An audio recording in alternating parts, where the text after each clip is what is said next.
June 6, 1944. Operation Overlord began. Normandy invasion depended significantly upon the extensive use of air power in virtually all its forms.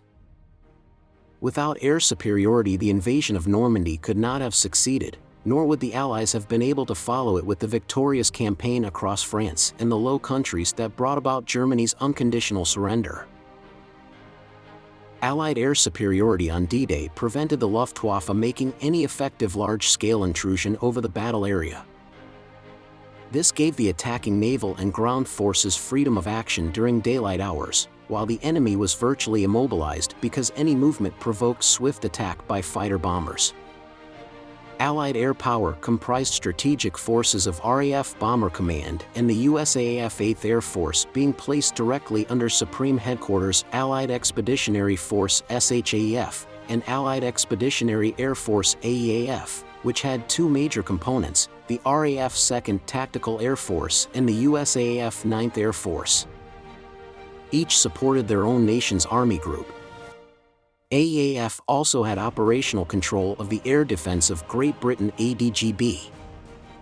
Total Allied air forces for Operation Neptune has more than 9,000 aircraft, whereas Luftwaffe 3 of Luftwaffe was able to operate only 319 aircraft on D-Day.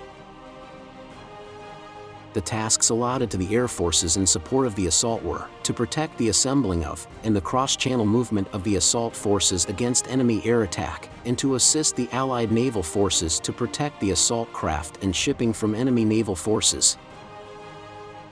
To prepare the way for the assault by neutralizing the coast and beach defenses. To carry and land the airborne forces in the required areas. To protect the landing beaches from NRA air attacks. To reduce the enemy's ability to mount an early effective counterattack.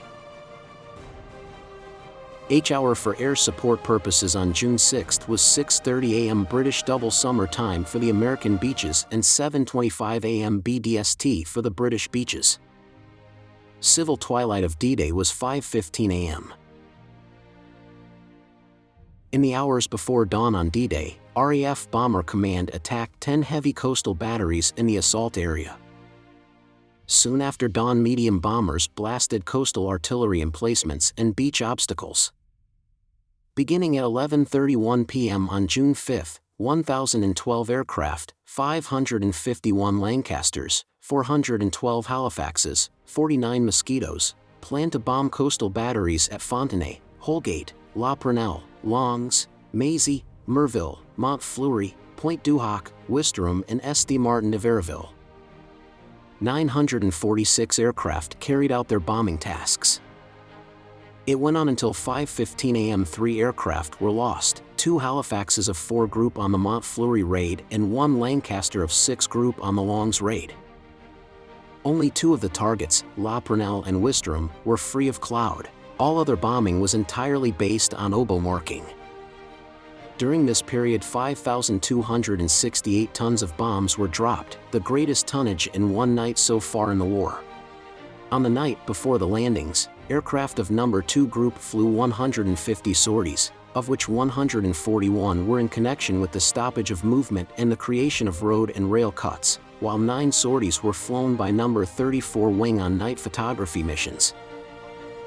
From 10 p.m. until 5:56 a.m. the Mosquito squadrons flew offensive patrols up and down the 5 major routes centered on Cannes. Altogether, 3 6,500-pound bombs were dropped by 90 Mosquitoes of No. 2 Group. 110 aircraft of No. 1 and 100 groups carried out extensive bomber support operations. 24 airborne Cigar, ABC, equipped Lancasters of No. 101 Squadron patrolled all likely night fighter approaches, so that their German-speaking operators could jam the German controllers' instructions. No. 100 Group flew 34 RCM sorties and 27 Serrate and 25 Intruder Mosquito patrols. 2 intruders and 1 ABC Lancaster were lost. 58 aircraft of 3 and 5 groups of RAF carried out a variety of operations to conceal the true location of the invasion for as long as possible. 16 Lancasters of 617 Squadron and 6 GH-fitted Sterlings of 218 Squadron dropped a dense screen of window, which advanced slowly across the channel, to simulate a large convoy of ships approaching the French coast between Boulogne and Le Havre, north of the real invasion coast. These flights required exact navigation. Both squadrons had been practicing for this operation for more than a month. The second diversion was carried out in connection with troop carrier. 31 Mosquitoes bombed Osnabrück without loss. The first aircraft of the 2nd TAF to become airborne on D-Day were Boston's of No. 88 Squadron which, taking off at 4:15 a.m. and operating singly, laid a smoke screen to shield the Eastern Naval Task Force from the heavy batteries of Le Havre. Operations began at dawn and 15 aircraft completed the task out of the 19 which were dispatched. Owing to heavy flak from torpedo boat destroyers and E-boats off the French coast, the Bostons had to make 2 runs. A second smoke-laying task was undertaken to shield the Western Naval Task Force from the batteries of the St. Vaast area, Cap Barfla. No. 342 Boston Squadron performed this task, 12 aircraft operating in pairs at 10-minute intervals from 6 a.m. onwards. 2 Boston aircraft were lost at sea and the last aircraft completed its task to land at 8:43 a.m.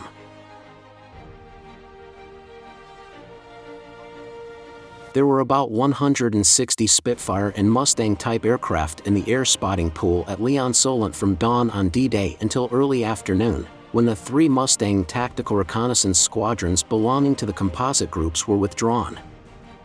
This left approximately 95 aircraft available for the remainder of D-Day and for the days following.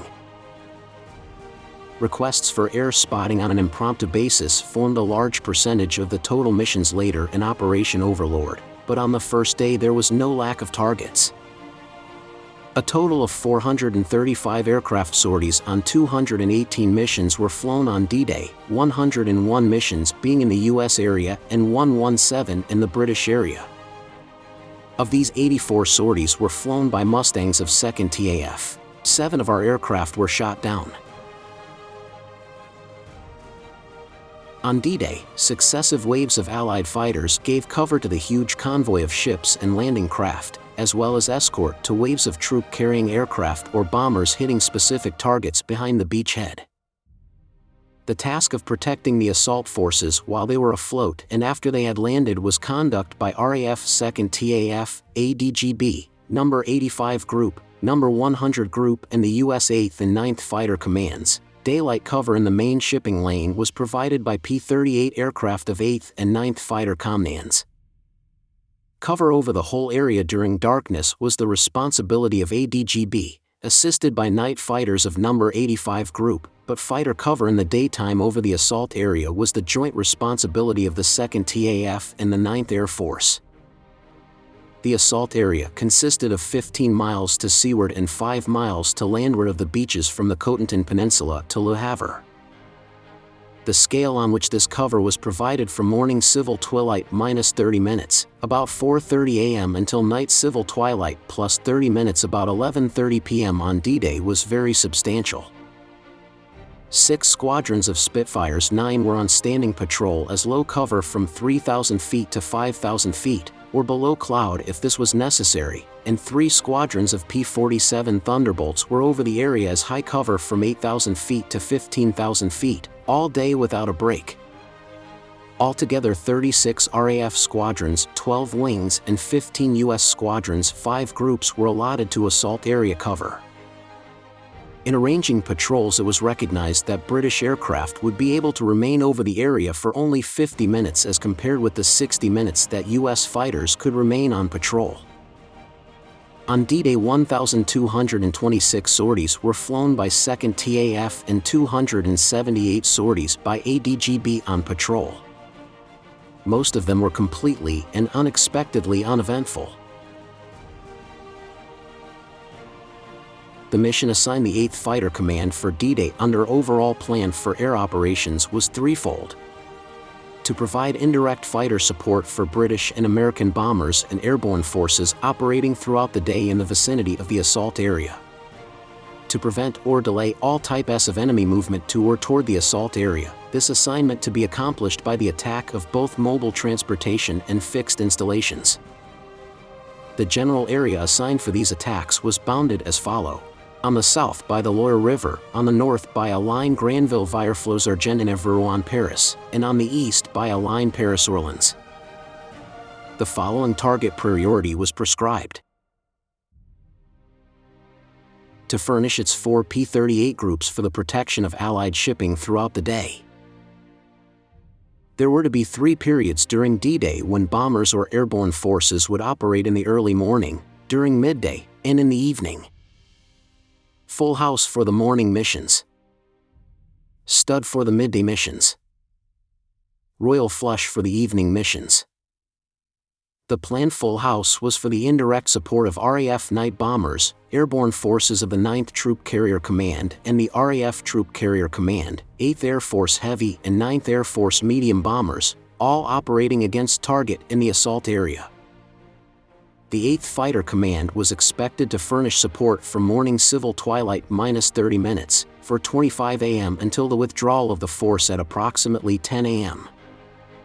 The plan provided for constant patrol of 14 designated areas so located as to form a screen around the perimeter of the Allied assault area and the cross-channel approach and withdrawal routes of the Allied air forces.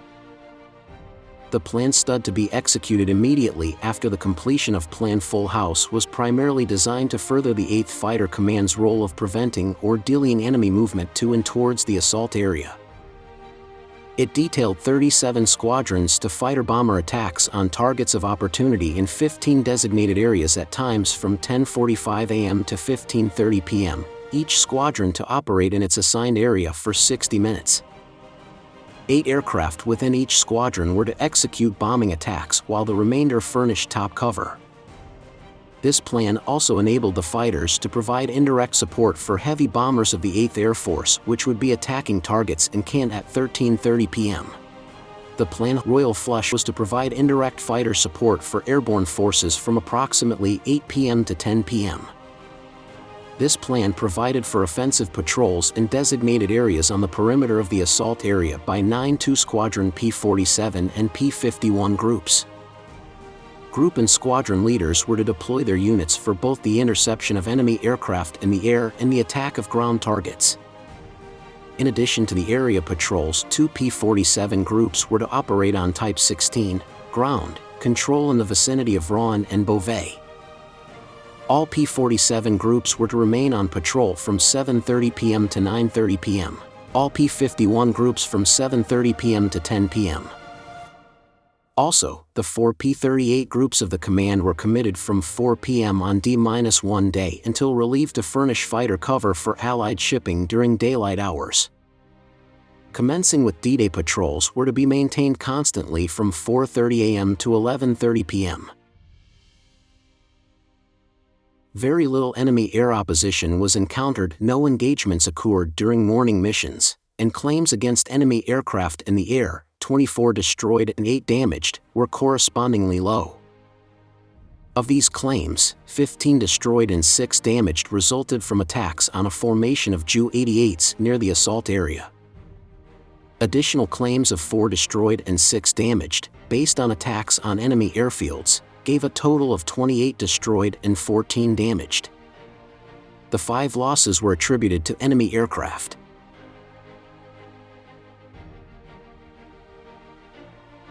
In support of the assault against the beachhead 8th Air Force was required to attack enemy batteries, strong points and other coastal installations on the French coastline on the Bay of the Seine between the estuaries of the rivers Orne and Vire. There were 45 targets in this coastal strip, which included 4 of the 5 assault beaches, Omaha, Gold, Juno, Sword. 9th Air Force medium bombers were detailed to the 5th Beach, Utah. Under Field Order 727, the 446th Group was to lead the 2nd Division and the 8th Air Force over the invasion coast.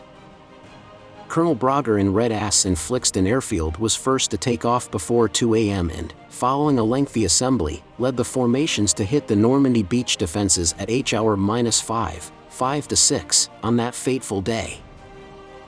This was the first of 4 missions flown that day by the 20th Combat Wing and the 8th Air Force in support of the landings.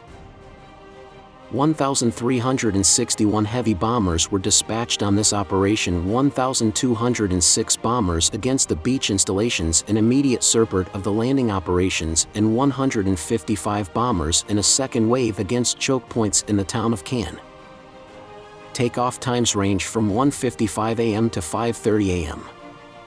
The pre-dawn assembly, which involved the forming of 225 flights of 6 aircraft each, was eminently successfully, with all flights executing the prescribed assembly except 3 which did not make contact with the H-2X leader.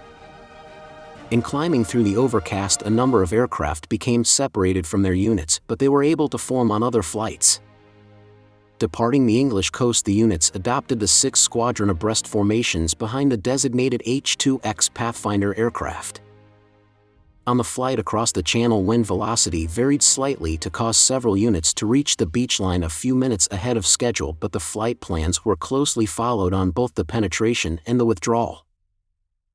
Cloud covered the target areas, necessitating the use of through the overcast bombing technique. This was carried out according to plan.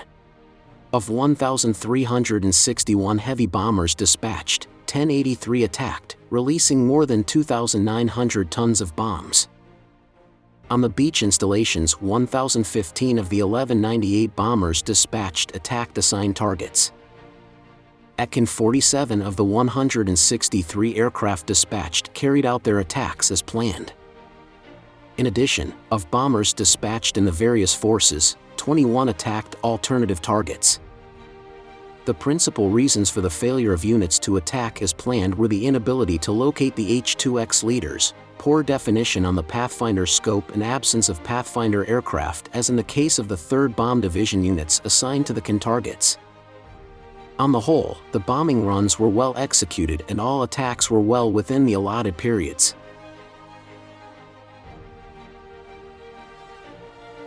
Following the first operation's immediate support of the landing, the bombing after the assault on D-Day schedule became effective with the objective of delaying the day movement of enemy reserves. The initial effort under this phase was allotted to the surplus bombers, approximately 500 bombers. 528 heavy bombers were dispatched on this mission. Assemblies were accomplished without difficulty and flights to and from the target areas were substantially as planned.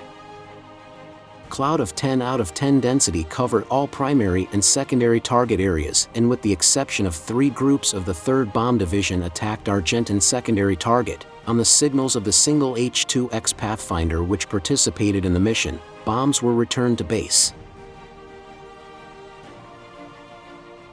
The inability to attack the important communication center of Cannes and the planned strength during the 2 earlier operations due to cloud conditions led to the decision to dispatch a 3rd mission. Fighter support of an indirect type was to be provided by 7 P-51 squadrons, which would be flying offensive patrols generally south, southeast, and east of the target area. 73 B-24s were dispatched on this mission in 6 squadron formation, each with a GH Pathfinder in the lead. Generally overcast conditions prevailed over the target area and, with the exception of 1 squadron which failed to bomb due to an equipment failure in the GH lead ship, the releases were made on indications of the special equipment. On the first run over the target, the ground station was not turned on, and so a second run was necessary. The 56 aircraft which attacked dropped 155.75 tons high explosive. There were no losses in the course of this operation.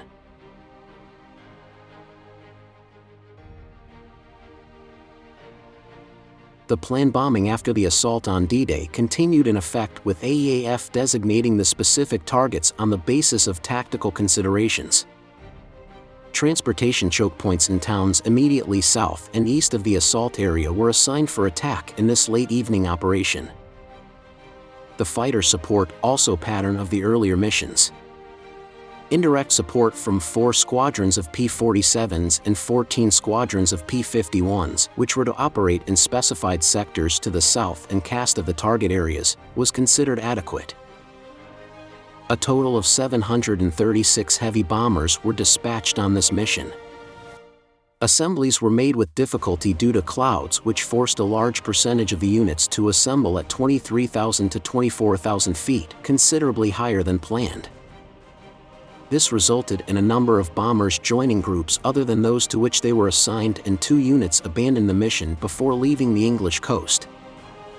Some units were able to make visual attacks, but others whose lead units had become inoperative were forced to seek alternative targets and, in some instances, return their bombs. A total of 553 aircraft dropped 1,568.5 tons high explosive, 116 of those aircraft releasing on alternative targets. No bombers were lost from this operation. The assault phase operations of 9th Bomber Command and of 9th Fighter Command for D-Day were determined by Advanced Headquarters 9th Air Force Operations Order No. 168A. 9th Bomber Command was to attack 3 coastal batteries, 1 near Bennerville and 2 in the vicinity of Wistrium at as near civil twilight as possible. 3 other coastal batteries at Point du Hoc, just west of Omaha Beach, at Maisie 1, on the eastern shore of the Vire Estuary, and at Mount Farville, south of Barfla on the northeast tip to the Cherbourg Peninsula were to be attacked just before invasion. All these batteries were capable of interfering with the landings on Utah Beach. In addition, the medium bombers were to bomb 7 defended localities in the Utah Beach area in the vicinity of Les Dunes de Verreville, St. Martin Delaware Verreville, La Madeleine and Boguillot before landings. On June 6, the first aircraft of 9th Bomber Command took off at 3:43 a.m. The last at 5 a.m. Weather and pathfinder difficulties reduced the attack on the targets. Only 1 aircraft was over Bennerville and 11 over the 2 batteries at Wistrium. The attacks took place between 5:17 a.m. and 5:50 a.m. 1,000 and 2,000 pounds bombs were used. The attack on the batteries at Point du Hoc, Mount Farville and Maisie 1 took place between 6:25 a.m. and 6:45 a.m. The results in the first instance were unobserved, in the other 2 the targets were well covered by the bursts of 1,000 and 2,000 pounds bombs. Owing to weather conditions, the visual attacks on the 7 defended localities in the Utah Beach area were made at unusual levels between 3,500 and 7,000 feet, and took place between 6:05 a.m. and 6:25 a.m. 269 aircraft dropped 523.63 tons of 250 pounds bombs. 9th Fighter Command was in operational control of all 9th and 19th Tactical Air Command units. 5 groups were assigned to beach high cover, 2 supplemented by 4 from 8th Fighter Command to convoy cover. 5 other groups constituted a striking force, and 6 were held for support air-ground cooperation. 2 fighter-bomber squadrons, designated from the striking force, were assigned to fly 1 air alert mission each. In addition, the fighter-bombers were to attack 2 coastal batteries in squadron strength.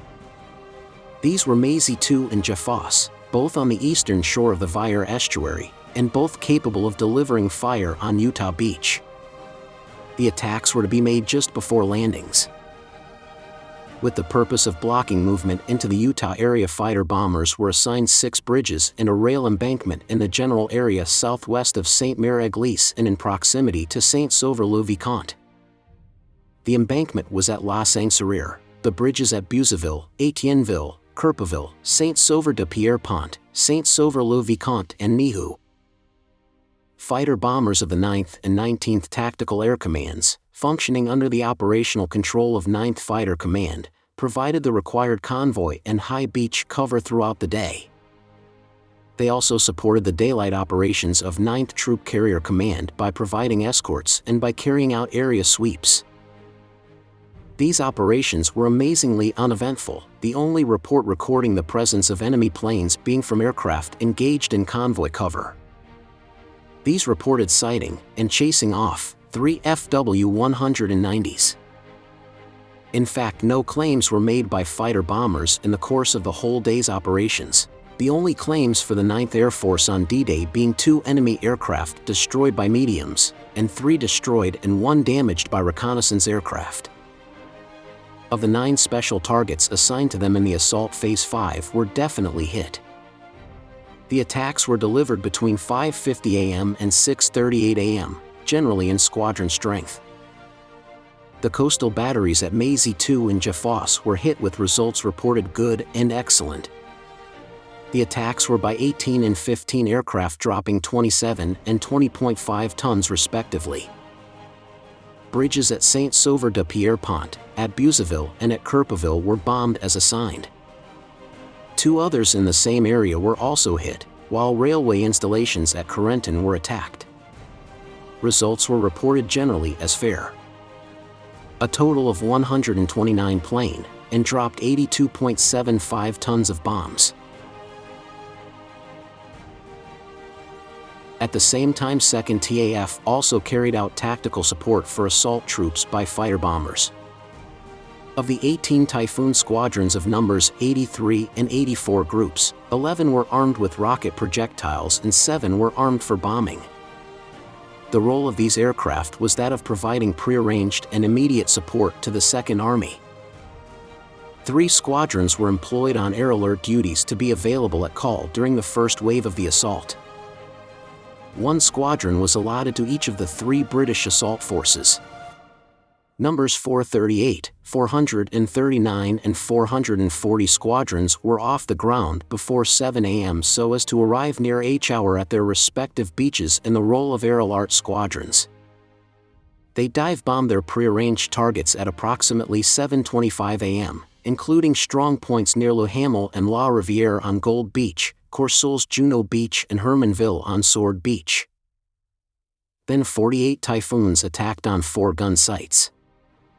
2 hits were also secured in a low-level bombing attack by 8 Typhoons on Chateau Le Paro near Street Ledger, a few miles southeast of Bayeux, at 7:45 a.m.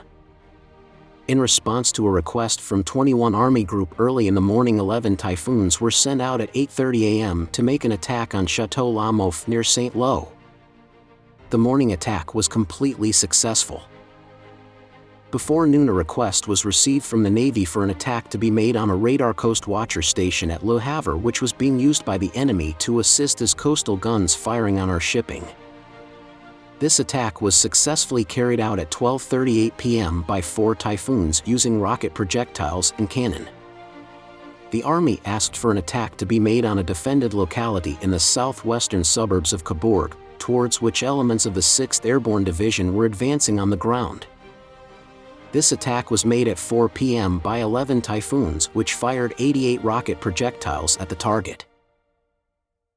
It was not until these operations deep inland behind the beaches had begun that anything was seen of the German Air Force. Number 183 Squadron made several ground attacks on vehicles and were then unexpectedly bounced by 12 Me-109s out of cloud reportedly. There is no doubt that their attackers were actually FW-190s led by Herbert Huppert's. After a pause in the early afternoon, aircraft which had operated in the morning were airborne again on their second sorties. There was some activity in the area south of Cannes, and the Typhoon formations attacked tanks and other armored vehicles, all kinds of motor transport, railway tracks, locomotives and rolling stock, gun positions and personnel. Operations during the morning had required 103 Typhoon sorties, while 297 sorties were flown during the remainder of the day. 8 Typhoons were lost.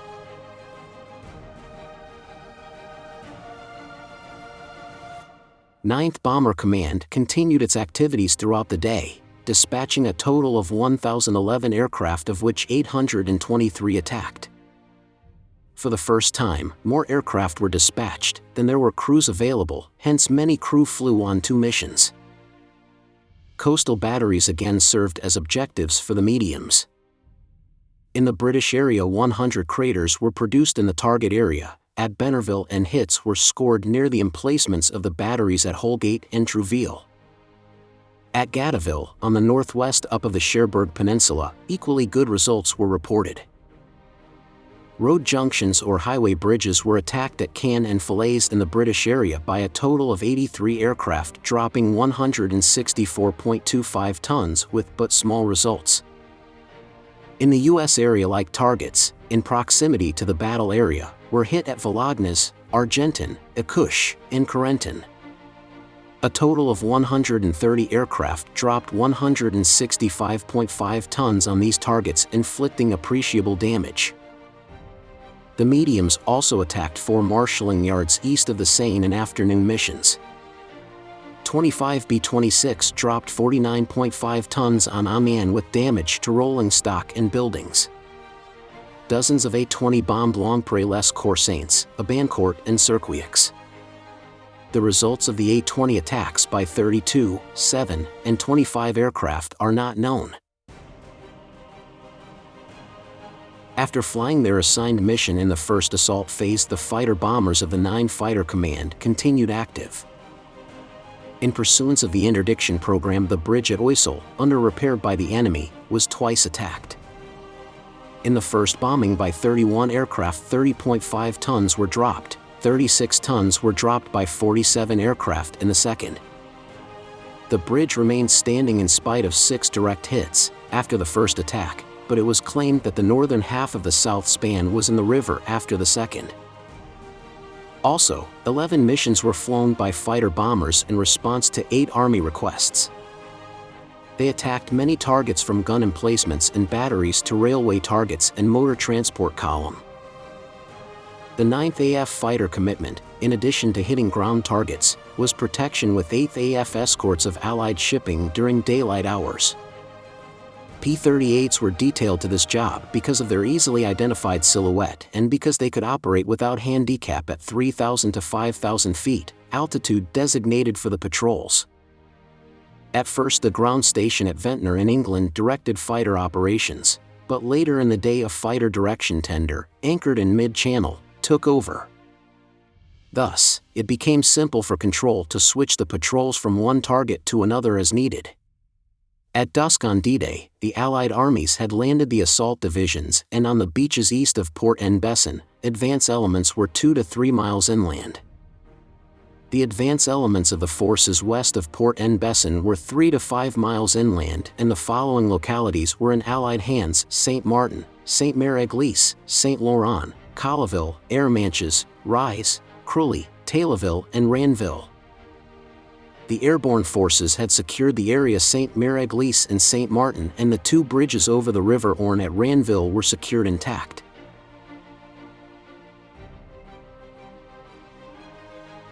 Luftwaffe activity was light, particularly before midday.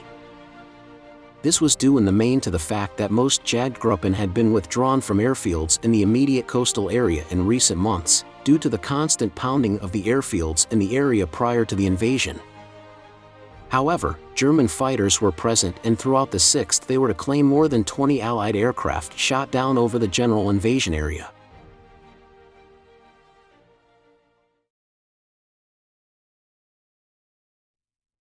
Before the battle on June 7th, RAF carried out a new mission on D-Day night.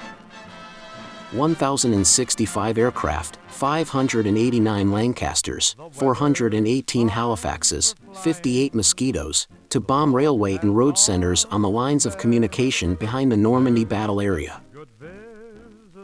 Alright, this is all about Allied air power in Normandy landings.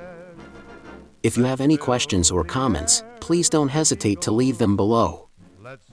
If you found this video helpful, we'd appreciate it if you could like and subscribe. Thank you for watching.